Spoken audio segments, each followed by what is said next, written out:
Hello అండి. నా పేరు డాక్టర్ కారెడ్డి శ్రీధర్ రెడ్డి. నేను general laparoscopic surgeon, treatment range hospital. మనతో పాటు డాక్టర్ నవీన్ కుమార్ రెడ్డి సార్ ఉన్నారు. Sir bariatric surgeon. ఇప్పటిదాకా మన హాస్పిటల్‌లో ఆల్‌మోస్ట్ ఆల్ మంత్‌కి ఒక 5-6 కేసెస్ సర్జరీ చేస్తా ఉన్నారు. సో సార్‌ని అడిగి తెలుసుకుందాం. ఎందుకంటే నేను బేరియాట్రిక్ సర్జన్ కాదు. నేను ఎప్పుడు బేరియాట్రిక్ చేయలేదు. Just laparoscopic సర్జన్‌ని.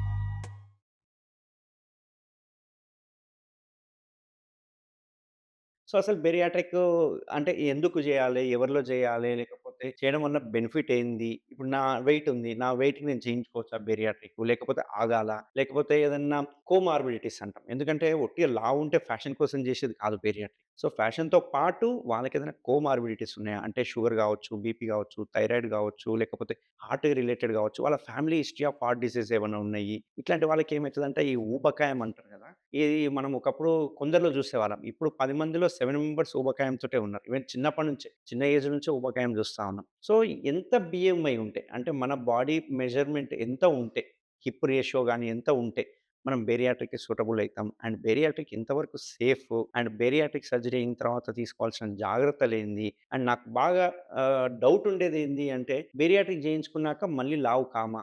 ఎందుకంటే నేను చాలా మందిని చూసాను. ఒక 10 ఏండ్లకో, 20 ఏండ్లకో కొంచెం లావైనట్టు అనిపిచ్చారు నాకు.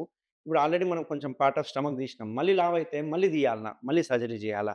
ఇట్లాంటి నా డౌట్స్ గూడా మీ డౌట్స్ ప్రకారం అడుగుతున్నా. ఒకసారి మనం సార్‌ని అడిగి తెలుసుకుందాం. Sure. So, bariatric surgery so, ఎవరిలో జేయాలసలు? అంటే ఎవరు సూటబుల్ క్యాండిడేట్స్ బేరియాట్రిక్? సో బేసిక్‌గా మనకి బేరియాట్రిక్ సర్జరీ అంటే it's nothing to do with the appearance కోసమో, ఇంకో దాని కోసమో చేసేది కాదు. ఇది కంప్లీట్‌గా మనకొచ్చే లైఫ్ స్టైల్ డిసీజెస్ ఇవన్నీ గూడా అంటే diabetes, hypertension, hyperlipidemia, fatty liver, PCOD, PCOS ఈ ఈ ప్రాబ్లమ్స్ అన్ని నీ పెయిన్స్, రుమటాయిడ్ ఆర్థరైటిస్, ఇట్లా ఆస్టియో ఆర్థరైటిస్ ఇట్లా ప్రాబ్లమ్స్ అన్నీ గూడా డీల్ చేసేదానికి ఈ బేరియాట్రిక్ సర్జరీ అని చేస్తాం. అది గూడా ఉన్న వాళ్ళను. బరువు ఎక్కువుండి ఈ ప్రాబ్లమ్స్ అన్నీ వస్తాయి వాళ్ళకి అన్న వాళ్ళను డెఫినిట్‌గా బేరియాట్రిక్ సర్జరీ అనేది హెల్ప్ అయితది. దీంట్లో ఇదేమి ఇట్స్ నాట్ ఒక కైండ్ ఆఫ్ కాస్మెటిక్ సర్జరీ లాగా ఏదో ఫ్యాట్ తీసేస్తాము. దాని తర్వాత బాగా కనపడతావు అట్లా కాదు. సో, దీంట్లో హార్మోనల్ చేంజెస్ అనేవి ఉంటాయి.